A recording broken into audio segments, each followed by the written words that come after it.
이에 군대와 천부장과 유대인이 아랫사람 네수를 잡아 결박하여 13절 먼저 안나스에게를 끌고 가니 안나스는 그의 대제사장인 가야바의 장이니라.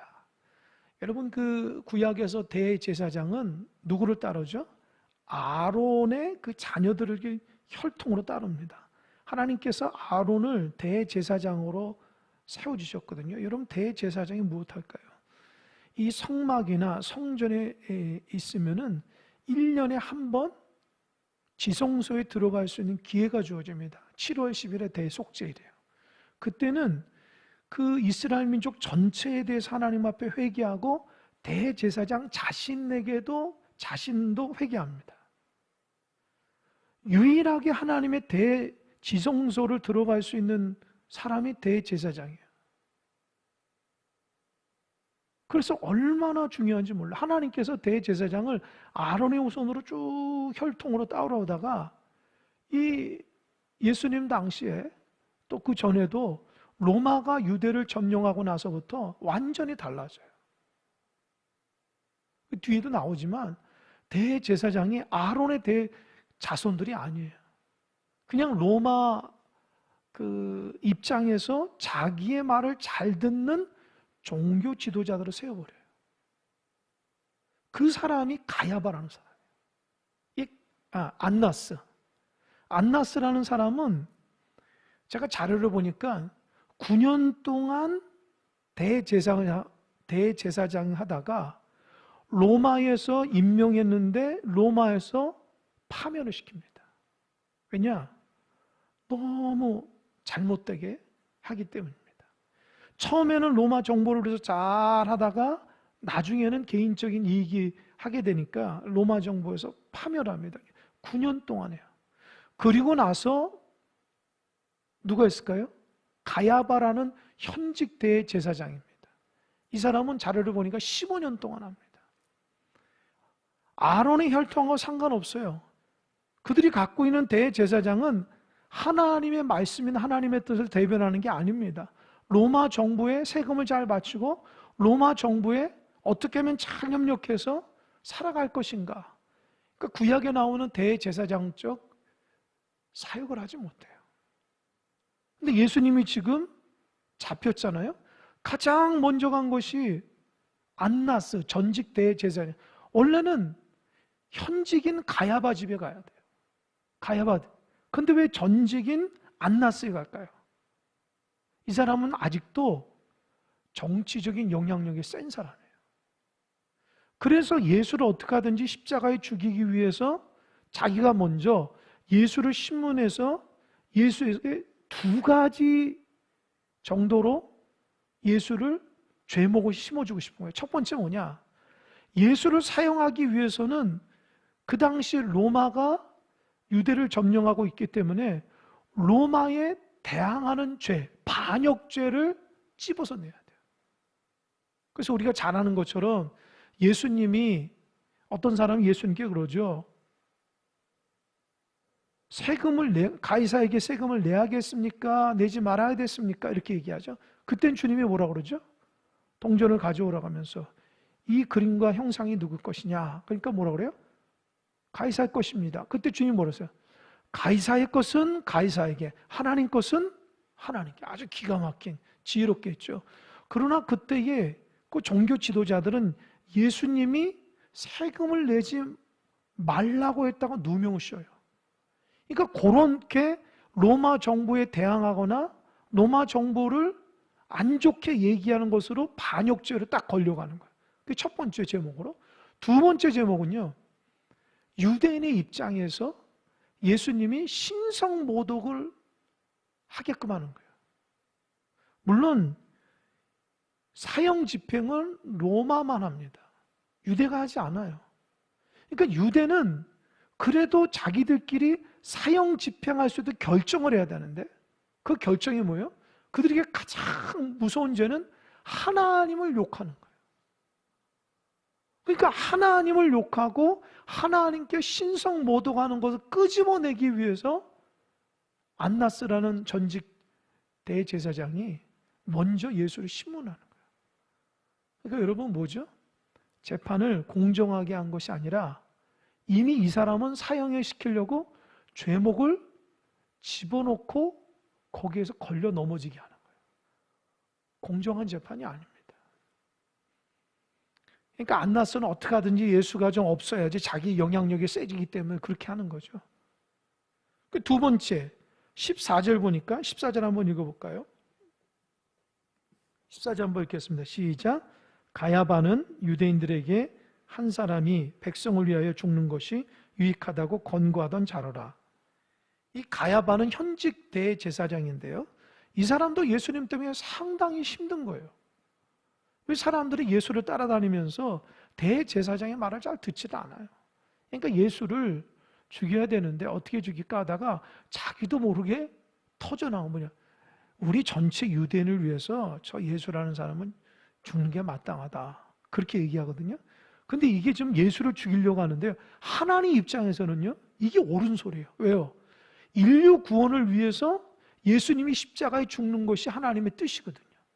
그러니까 똑같이 예수가 죽는 것을 보지만 한편에서는 예수를 시기해서 죽이려고 하고 하나님 편에서는 어떻게 해요? 우리를 구원하기 위해서 대속의 죽음을 받는 거예요. 그러니까 여러분 너무 재밌지 않아요? 한 사람은 예수를 죽여야겠다 시기로 바라보지만 하나님 입장에서는 예수가 죽어야지 우리가 구원되는 반대 입장에서는 예수님은 대속의 죽음으로 바라본다는 거예요. 그러니까 전직 대제사장이나 현직 대제사장이 합세해서 어떻게 하든 예수를 죄목을 씌워서 예수를 죽이려고 하는 거예요. 예수님 당시에 사람들이 얼마나 타락하는지를 알 수 있죠. 근데 또 한 가지 이 15절에 보니까 이 앞에는 대제사장 얘기를 하다가 15절에 제자 얘기가 나옵니다. 제자 얘기. 여러분 예수님이 겟세마네 동산에 딱 잡힐 때에 주님이 뭐라고 그랬죠? 혹시 기억나십니까? 내가 예수니까 나만 데리고 가고 저 사람들은 데려가지 말라 그래요. 딱 예수님이 딱 자기만 데려가. 그리고 제자들은 가라 그래요. 그러니까 제자들은 다 도망갔어요. 근데 15절 보니까 두 사람이 이 요한복음에서는 예수를 따라갑니다. 한 사람이 누구냐? 15절 보니까 시몬 베드로와 또 다른 제자 한 사람. 여러분 또 다른 제자 하나가 누굴까요? 추측해 보세요. 누굴까요? 요한복음의 저자인 요한이에요. 여러분 요한은 예수님께서 뭐라 별명하죠? 나의 사랑하는 제자라 그래요. 원래 그 요한은 그 성격이 그 야고보와 요한이 보아너기라고 그래가지고 굉장히 우리 아들처럼 그랬잖아요. 그런데 이 요한이라는 사람은 예수님을 따라다니면서 완전히 그 사랑으로 완전히 다 변화됐어요. 사랑하는 마음으로 다 바뀌었어요. 그래서 늘 예수님 편에서 가까이 있고 예수님의 사랑을 고백하고 사랑을 받는 예수님을 사랑하는 제자가 된 거예요. 그러니까 다 도망가도 두 사람, 베드로와 요한은 예수님이 재판받는 데까지 따라갑니다. 15절 시몬 베드로와 또 다른 제자 한 사람이 예수를 따르니 이 제자는 대제사장과 아는 사람이라 예수와 함께 대제사장의 집들에 들어가고, 여러분 그 당시에는 아무나 대제사장이 들어가지 못해요. 그러니까 우리가 복음서에 보면 뭐 베드로가 뭐 쑥 들어갔다는데 그게 아니라 이 요한복음서 얘기하잖아요. 요한이라는 사람이 예수님의 제자 요한이 대제사장 가야바하고 좀 알기 때문에, 아니 안나스하고 좀 알기 때문에 거기 들어간 거예요. 먼저 들어가고 베드로는 밖에 있는 거예요. 그러면서 요한이 베드로에게 들어오라 할 때 한 하인을 불러서 얘기합니다. 그게 16절이에요. 베드로는 문 밖에 서 있는지라 대제사장을 아는 그 다른 제자가 나가서 문 지키는 여자에게 말하여 베드로를 데리고 들어오니, 그죠? 베드로는 처음부터 들어오지 못해요. 밖에 섰다가 요한이라는 사람이 대제사장을 잘 아니까 그 하인들도 요한을 아는 거죠. 그래서 요한의 배려로 인해서 그 대제사장의 집들에 들어옵니다. 그때의 그 문지기가 이런 얘기합니다. 17절 문 지키는 여종이 베드로에게 말하되 너도 이 사람의 제자 중 하나가 아니냐 하니 그가 말하되 나는 아니라. 여러분, 베드로가 뭐라고 그랬어요? 나는 예수님의 제자가 아니라고 그랬어요. 분명히 다 도망가서 예수님이 궁금해서 왔는데도 불구하고 마지막까지 예수님을 따라가고자 하는 마음이 있었는데요. 결정적으로요, 어려움이 딱 오니까 두려워서 자기가 예수를 모른다고 고백을 해버려요. 저는 이 부분에 대해서 여러분, 우리가 아는 것처럼 베드로는 상당히 믿음의 사람이거든요. 예수님이 12제자 중에서 베드로처럼 열정이 있는 사람이 없어요. 전도도 제일 잘하죠. 예수님 말씀에 제일 순종 잘하죠. 스스로 자기가 예수님의 신앙 고백을 통해서 자기가 12제자 중에서는 신앙이 으뜸이라고 생각하는 사람 중에 하나예요. 그리고 마지막 다 도망갔어도 베드로와 요한은 예수님의 재판 때까지 따라가거든요. 그 믿음이 대단한 거죠. 그런데 그 대단한 믿음이 어떻게 해요? 어려움에 탁 만나니까 모른다고 부인해요.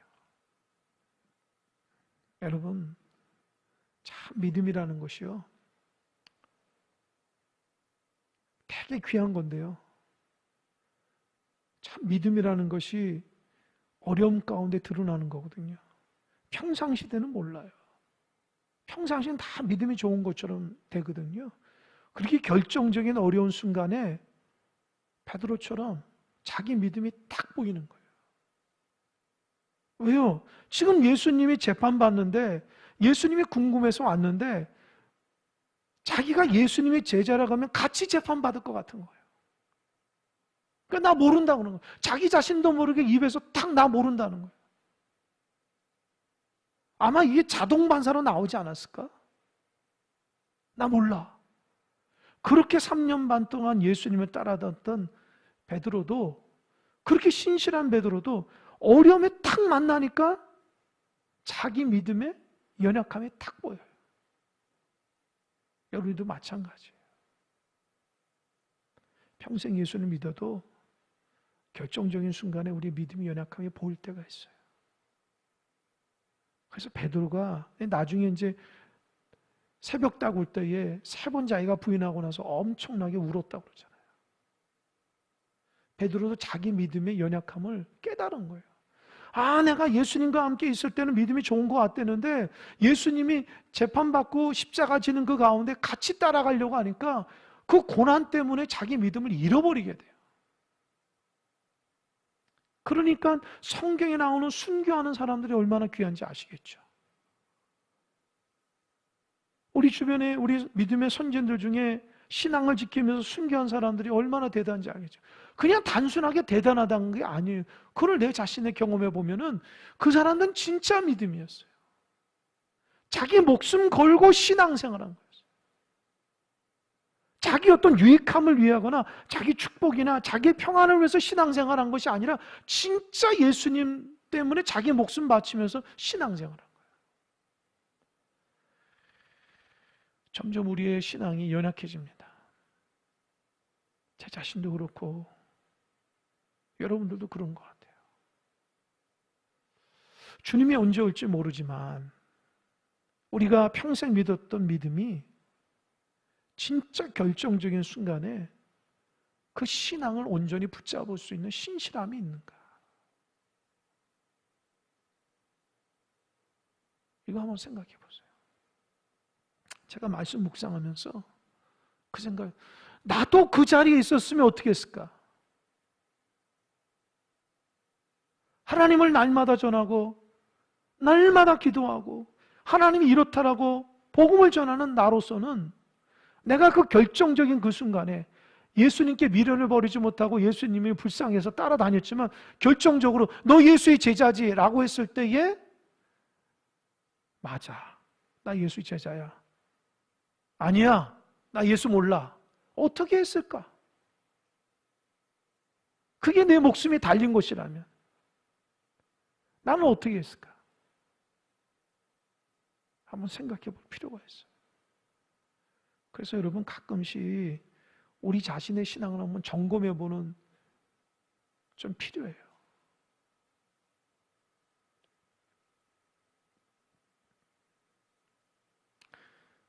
그래서 내가 그냥 교회 다니고 신앙생활하고 직분 맡았다고 다 내 믿음이 유지되는 게 아니거든요. 고난이 올 때에 내가 정말 예수님 믿는가? 그런 신실함을 좀 가지고 살아가야 되는데 그걸 잃어버리게 되면요. 신앙이라는 게 나한테 유익이 안 돼요. 신앙이 나를 지켜주지 못해요. 너무 안타까운 거예요. 18절 보니까 그때가 추운 고로 종과 아랫사람들이 불을 피우고 서서죄니 베드로도 함께 서서죄니 자기가 아니라고 하면서 도망가지 못하고 그래도 예수님 옆에서 자꾸 불을 쬐고 있는 거예요. 그러니까 그 베드로의 마음을 한번 보십시오. 주님을 사랑하지만 주님이 어떻게 될까 궁금하기도 하고 그러면서 자기의 믿음이 있다 없다 자꾸 이렇게 막 이렇게 흔들리기 시작하는 거예요. 그때 또 다른 장면이 19절에 보니까 이 안나스 전직 대제사장 안나스가 예수님께 신문하는 그 장면이 나옵니다. 19절 보니까 대제사장이 예수에게 그의 제자들과 그의 교훈에 대해서 물으니 그 교훈에 대해서 물으니라는 말은 뜻은 아까 제가 말이죠. 두 가지 제목을 끄집어내기 위해서요. 하나는 뭐죠? 예수가 로마의 반역을 일으켰다는 것과 두 번째로는 예수가 하나님의 말씀에 위배돼서 신성모독이라는 걸 끄집어내기 위해서 자꾸 얘기해보라는 거예요. 너희들이 은밀하게 모여가지고 로마를 욕하고 하나님의 복음 말씀을 위배되는 거 아니냐? 그런 식으로 얘기하니까 예수님이 얼마나 당당한지 모릅니다. 20절 한번 보세요. 예수께서 대답하시되 내가 드러내놓고 세상에 말하였노라. 모든 유대인들이 모이는 회당과 성전에서 항상 가르쳤고 은밀하게는 아무것도 말하지 아니하였거늘. 이게 뭐예요? 내가 은밀하게 얘기한 적 없다. 나는 복음을 전할 때 당당히 얘기했다. 그리고 많은 사람들이 내가 전한 복음을 다 알고 있다. 너희들이 나에게 무슨 말하는지 알지만 나는 은밀하게 죄를 졌거나 은밀하게 하나님의 복음을 위배한 적이 없다. 아주 당당합니다. 21절도 마찬가지예요. 어찌하여 내게 묻느냐? 내게 무슨 말을 하였는지 들은 자들에게 물어보라. 그들이 내가 하던 말을 아느니라. 여러분 예수님은요 아주 정직하기 때문에 그 재판도 두려워하지 않아요. 만약에 예수님이 죄를 졌다면요 어떻게 하든지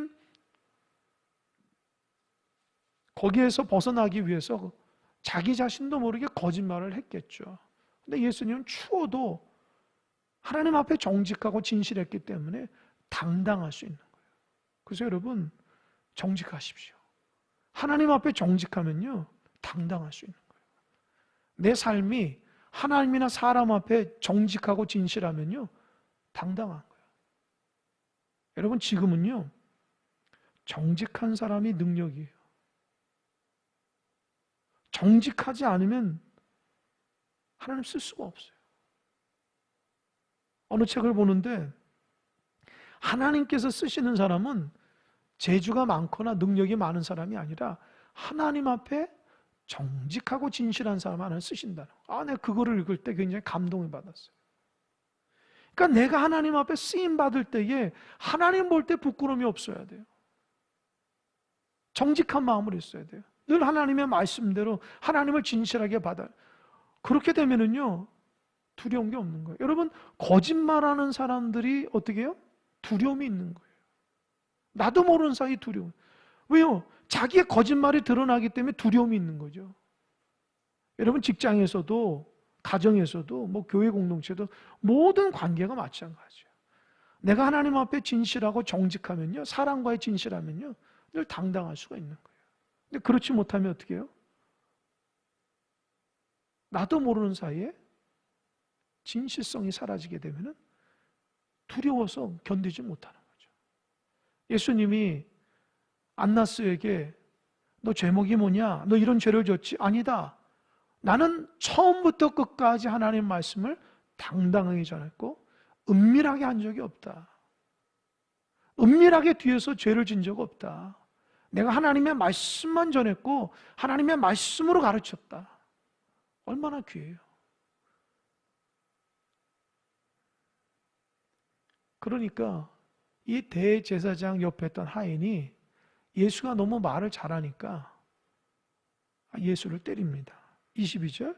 이 말씀을 하시며 곁에 섰던 아랫사람 하나가 손으로 예수를 쳐 이르되 내가 대제사장에게 이같이 대답하느냐 하니. 그러니까 너무 말을 잘하니까요. 예수님이 좀 뭐라 할까요? 믿게 보였는지 그냥 하인이 그냥 탁 칩니다, 예수를. 그래도 예수님 어떻게 해요? 당당하죠. 23절. 예수께서 대답하실 때 내가 말을 잘못하였으면 그 잘못한 것을 증언하라. 바른 말을 하였으면 내가 어찌하여 나를 치느냐 하시더라. 당당한 거예요. 예수님이 무슨 죄를 졌거나 그러면요 숨겠죠. 말을 못하겠죠. 그러나 복음에 당당하고 사람에게 당당하기 때문에 정직하게 얘기할 수 있는 겁니다. 그래서 여러분, 우리는 하나님의 종들로서 먼저 우리 마음과 심령 가운데 하나님의 말씀으로 정직함 회복되는 은혜가 있길 바랍니다. 그래야 돼요. 그것이 가장 중요해요. 숨기거나 거짓말하게 되면요 다 탄로가 나게 돼서 부끄러움을 당할 수밖에 없어요. 그래서 예수 믿는 사람에게는 정직함이 힘입니다. 점점 더 제가 하나님 말씀을 묵상하면서 깨닫는 게 그거예요. 어떤 사람이 힘있고 어떤 사람 하나를 쓰시냐? 정직한 사람이요. 여러분, 하나님의 부족한 사람도 쓰십니다. 그런데 정직하지 않는 사람 쓰질 않더라고요. 정직한 사람은 그 사람이 부족해도 하나님 쓰셔요. 왜요? 하나님의 힘으로 하면 되거든요. 그 마음이에요. 그래서 주변에 그 목사님들이나 신앙인들을 이렇게 제가 인생을 살면서 이렇게 바라보면서 하나님께서 귀하게 쓰이는 사람들은 이렇게 내 눈에 이게 딱 보일 때가 있어요. 제 마음에도 존경의 마음이 드는 분이 있거든요. 그런 사람도 제가 이렇게 잘 보니까 공통점이 있어요. 뭔지 아세요? 사람이 순수해요. 깨끗하더라고요. 그 오랫동안 목회하셨던 그 목사님들도 보면은 되게 어렵지만 이렇게 대화해 보면은 상당히 깨끗하고 마음이 순수해서 이 곁에 있으면 제가 이렇게 본받고 싶은 마음이 많이 들어요. 그 말씀을 들어보면요 참 정직해요. 우리 성도들도 마찬가지예요. 되게 신앙생활 오래 했는데 교회에 또 여러 가지 일꾼인데도 불구하고 이렇게 말씀을 들어보면 되게 순수해요. 어디서 그분들이 그렇게 나왔을까 보니까 하나님의 말씀과 기도를 통해서 자기 마음이 딱 낀 거예요. 하나님 앞에 늘 정직하게 살려고, 말씀대로 살려고 몸부림치고 정직하게 하나님을 기도하고 신실함으로 자꾸 자기 마음을 다듬어 가니까 어느 순간 보니까 자기 마음이 닦여져 있는 거예요. 여러분, 예수 믿는 사람은요 하나님 앞에 자꾸 다가가면 다가갈수록요 우리의 죄가 보이거든요. 근데 그 죄가요 더 가까이 가면요 하나님을 씻겨요. 그러니까 말씀을 자꾸 보면요 그 말씀으로 내 죄가 씻음 받고요. 하나님 앞에 중심을 다해 기도하면 그 기도를 통해서 내가 정직하지 못하고 세상적이고 정욕적이고 내 욕심과 자아가 하나씩 하나씩 깨지게 돼요. 그러니까 하나님의 말씀대로 기도하며 믿음대로 살아가면요 사람이 바뀌게 돼요. 그걸 어려운 말로 거듭났다는 거예요. 자기 삶의 주인이 바뀐 거예요. 옛날에는 내가 주인이니까 내 마음대로 하고 싶으니까 욕심이 있으니까 어떻게 해요? 자기 욕심 때문에 자기가 충돌을 하거든요. 근데 내 자아가 죽으면요 그 뒤로부터는 성령과 하나님이 내 마음의 주인이 되기 때문에 하나님이 나에게 하시는 모든 삶이 거침이 없어요. 왜요?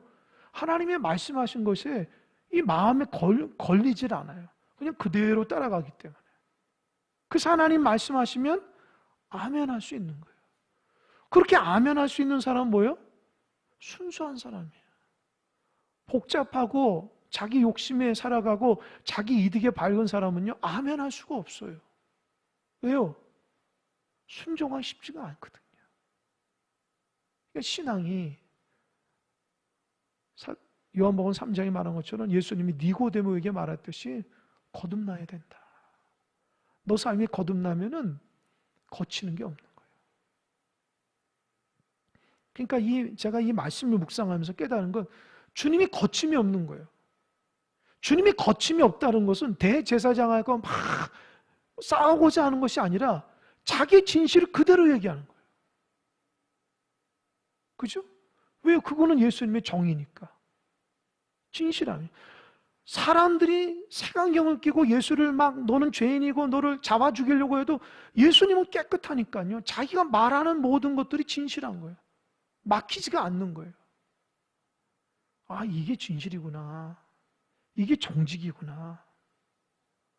무슨 자기를 변호하려고 하는 게 아니에요. 그냥 예수님 그 삶 자체가 드러나는 거예요. 평상시 살아갔던 그 예수님의 모습이. 그러니까 죄가 있는 사람에게는 예수님께 함부로 대할 수가 없는 거예요. 왜요? 너무 진실하니까. 그래서 23절까지 하다가 안나스가 예수를 통해서 죄목을 발견을 못합니다. 그래서 24절 보니까 자기 사위인 현직 대제사장 안나스에게 보냅니다. 안나스가 예수를 결박한 그대로 대제사장 가야바에게 보내요. 사위인 가야바에게 보냅니다. 그러니까 안나스는 죄목을 못 받아요. 그럼 가야바는 현직이기 때문에 뭐가 베네핏이 있을까요? 사내들인 공의회를 열 수 있어요. 그러니까 대제사장이 사내들인 공의회의 의장이거든요. 그 의장인 가야바가 예수를 죽이기 위해서 공식적으로 공회를 열어서 예수에게 죄목을 씌울 수 있는 그 권력이 있는 거예요. 가야바가. 근데 또 성경을 보니까 25절에서는 또 베드로 얘기 나요. 보세요. 제사장 얘기 나갔다가 베드로 얘기 났다가 또 베드로 얘기, 제사장 얘기, 베드로 얘기. 이게 교차적으로 이렇게 성경에 쓰여 있어요. 이것도 아주 재밌는 부분이에요. 한쪽에서는 예수님이 재판받는 모습, 그 옆에서 예수님이 재판받는 모습을 보면서 베드로의 믿음의 연약함을 자꾸 부각시켜요. 25절 볼까요? 이제 두 번째 부인합니다. 시몬 베드로가 서서 불을 쬐더니 사람들이 묻되 너도 그 제자 중 하나가 아니냐? 베드로가 부인하이르되 나는 뭐라고요? 아니라. 자꾸 거짓말하는 거예요. 자기가 3년 반 동안 예수를 따라했는데 예수의 제자가 아니, 수많은 사람이 베드로가 앞장서서 건 다 봤는데도 천연덕스럽게 아니라는 거예요. 왜요? 자기가 제자라면 예수님처럼 저렇게 재판받고 고통받을까 봐 그게 두려워서 그런 거예요. 여러분, 우리가 아는 것처럼 예수님의 마지막 제자들과 식사할 때에 그 전날이죠. 그 몇 시간 안 돼가지고 주님이 그랬잖아요. 내가 사람들에 잡혀서 고난받고 죽는다. 그러나 부활한다. 그렇게 얘기했을 때 베드로, 주님, 다른 사람은 다 버릴지라도 나는 절대로 주님 버리지 않겠습니다. 아주 그냥 열정을 가지고 얘기하죠. 그때 주님이 뭐라고 그랬어요? 너가 나 3번 모른다고 할 거야. 새벽 딱 울기 전에 너가 나를 3번 모른다고 할 거야. 그때 베드로가 아닙니다. 저는 절대로 그러지 않습니다. 그렇게 얘기하거든요. 근데 지금 부인하는 거 보세요. 여러분, 제가 뭐를 깨닫냐? 믿음이 내가 느끼는 믿음하고 주님이 느끼는 믿음하고 달라요. 이해하셨습니까? 나는 내가 지금 믿음이 충만한 것 같고 내가 믿음이 정말 대단히 좋은 것 같아. 그러나 주님 볼 때는 그게 아니올 때가 있다고요. 그래서 믿음은 자기 확신이 아닙니다. 믿음은 주님께서 인정해야 돼요. 할렐루야. 주님이 인정해 줘야 돼요. 그러니까 내 믿음이 내 스스로가 교회 생활 오래 했고 직분자고 또 하나님의 귀한 사역을 감당하면서 저처럼 무슨 하나님의 귀한 일들을 감당한 사람이라 스스로 믿음이 좋다라고 자부해서는 안 돼요. 왜요? 우리도 똑같이 베드로처럼 그럴 수 있어요. 그러니까 어떻게 해요? 그 믿음마저도 하나님께서 주신 것이라 고백할 수 있어야 돼요. 할렐루야? 그러니까 여러분, 장담하지 마세요. 내가 뭘 이렇게 하고 내가 뭐 이렇게 할 것 같고 그렇게 장담하지 마세요. 우리는 연약한 사람이에요. 하나님의 은혜가 아닌 건 신앙생활 할 수 없어요. 그래서 제가 깨닫는 게 하나님이 교만한 것을 싫어하는 것을 제가 깨달았어요. 교만이 뭐예요? 자기 확신이거든요. 자기가 생각할 때는 대단한 것처럼 생각해. 그게 교만이에요, 여러분. 하나님의 은혜가 아니라 자기의 어떤 것으로부터 믿음 생활한다고 생각하는 사람들은요, 하나님 앞에 교만한 거예요. 왜요? 하나님이 돌봤기 때문에 이제껏 살아온 거거든요. 근데 베드로는 그걸 몰랐어요. 자기가 주님 말씀하는데 앞장서서 모든 일 다 잘하니까 자기 믿음이 좋은 줄 알았던 거예요. 근데 예수님 때문에 내가 십자가에 지는 그 순간에 딱 보니까 자기 믿음이 없는 걸 아는 거예요. 여러분, 그때 베드로 마음이 얼마나 속상해요. 내가 3년 반 동안 뭐 한 거야? 그래도 여러분 잘 들어보세요. 그렇게 밑바닥으로 떨어져야지 그때부터 제대로 믿음 생활하는 거예요. 사람이 밑바닥으로 한번 신앙생활 떨어져 봐야지 내가 이렇게 형편이 없구나 그걸 느껴봐야지 그때서부터 하나님과 예수님이 얼마나 좋으신 분이라는 걸 그때서야 깨닫게 되는 거예요. 제 경험입니다. 내 믿음이 연약해지고 내가 아무것도 아니라는 것이 느꼈을 때 그때가 오는 그 낭망이나 절망감은 되게 커요. 나는 평생 하나님을 위해서 산다고 했는데 내가 이렇게 부족하구나. 내가 이렇게 참 온전치 못하구나. 그걸 느끼는 게 어찌 보면 자기 자존심이 상할 정도로 힘든 부분이에요. 근데 여러분 그거를 통과해야지 그때부터 주님께서 역사하시는 거예요. 그렇지 않으면 자꾸 자기 허상에 사로잡혀요. 자기가 믿음 좋은지 착각하는 거예요. 자기가 뭐 대단한 것처럼 착각한다고요. 하나님 없이도 자기가 믿음 생활 잘할 수 있다고 착각해버리는 거예요. 그때부터 그 사람은 하나님과 상관없는 사람이 돼버려요. 그러나 실패하잖아요. 자기가 얼마나 부족하고 못난 줄 알잖아요. 그때부터 하나님 의지하게 돼요. 하나님, 저 연약한 거 아시죠? 그래서 베드로가 그렇게 마지막 순간에 예수님을 3번 부인한 것은요, 어찌 보면은요, 베드로의 신앙의 새 출발을 위한 하나님의 배려라고 할 수 있어요. 저는 그렇게 생각해요. 베드로가 절대로 나쁘다고 생각하지 않아요. 하나님이 그렇게 베드로를 사랑하기 때문에 너 현실을 깨닫게 한 거예요. 허상에 잡히지 않고 진짜 너 믿음의 현실을 딱 깨닫게 한 거예요. 여러분 첫 번째, 두 번째로는요 그럴 수 있다고 생각해요. 부인은. 근데 세 번째로는요 이건 베드로가 정말 치명적으로 자기 스스로 상처를 받아요. 26절 보니까 대제사장의 종 하나는 베드로에게 귀를 잘린 사람의 친척이라 이르되 내가 그 사람과 함께 동산에 있는 것을 내가 보지 아니하였느냐. 이에 베드로가 또 부인하는 곧 닭이 울더라. 여러분 보세요. 첫 번째, 두 번째 사람은요 그저 먼 발치에서 베드로가 열심히 일하는 거 봤고 예수님께 얘기하는 거 봤어요. 그러니까 자꾸 아니라 그러니까 뭐 같은 사람인가 이렇게 얘기할 수 있잖아요. 근데 세 번째 사람은요 뭐예요? 얼마 전에 몇 시간 전에 겟세마네 동산에서 베드로가 대제사장의 귀를 자른 거예요.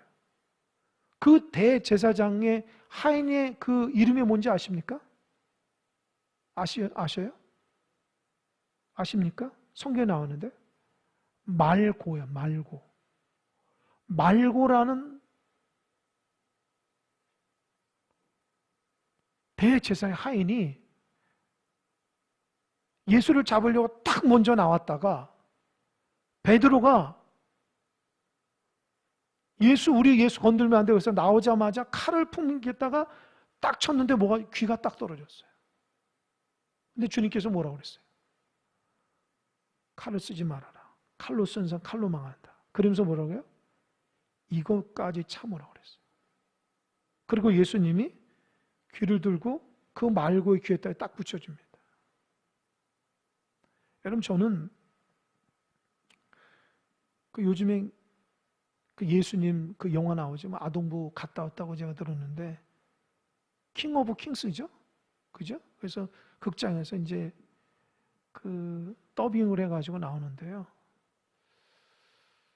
그 영상을 아주 짤막하게 본 게 있는데, 하필이면 그 말고, 그 겟세마네 동산에서 그 말고라는 사람이 그 귀가 잘린 그 장면을 제가 봤어요. 여러분 그거 보신 분은 알겠지만, 말고라는 사람이 가장 먼저 예수님께 나가서 딱 나오니까 그때에 베드로가 그 귀를 탁 쪄가지고 넘어집니다. 그리고 귀가 떨어지니까 예수님이 그 귀를 딱 받아가지고 귀에 딱 이렇게 딱 붙여줍니다. 그러니까 그 킹 오브 킹스 그 영화의 그 감독은 그 장면을 어떻게 하냐면 계속 말고가 귀를 만져요. 계속 이렇게 만져요. 잘 붙어 있나? 어떻게 내 귀가 생겼지? 그리고 나서 예수님을 잡아갈 때에 말고라는 사람은요, 예수를 잡지 않아요.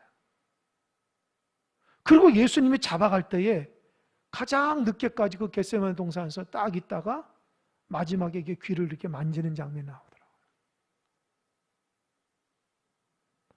아마도 그 말고가 거기에서 예수님을 믿었던 것 같아요. 그 감독은 그 복음서의 말씀을 통해서 말고라는 사람이 가장 예수님을 잡으려고 나왔다가 앞장섰다가 자기 귀가 떨어졌지만 그것마저도 자기를 붙여주고 자기가 끌려가는 모습을 보면서 예수님의 그 사랑과 예수님의 그 놀라운 긍휼과 자비의 마음을 깨닫는 거예요. 그래서 영화 감독은 그 부분을 그렇게 해석하더라고요. 제가 굉장히 감동을 받았어요. 그러니까 오늘 지금 본문에 있는 게 뭐예요? 그 말고라는 사람의 친척이 옆에 있다가 말고가 귀가 떨어질 때 예수님이 이렇게 붙여줬을 때 그 말고를 칼로 친 사람이 베드로라는 걸 똑똑히 봤다는 거 아닙니까?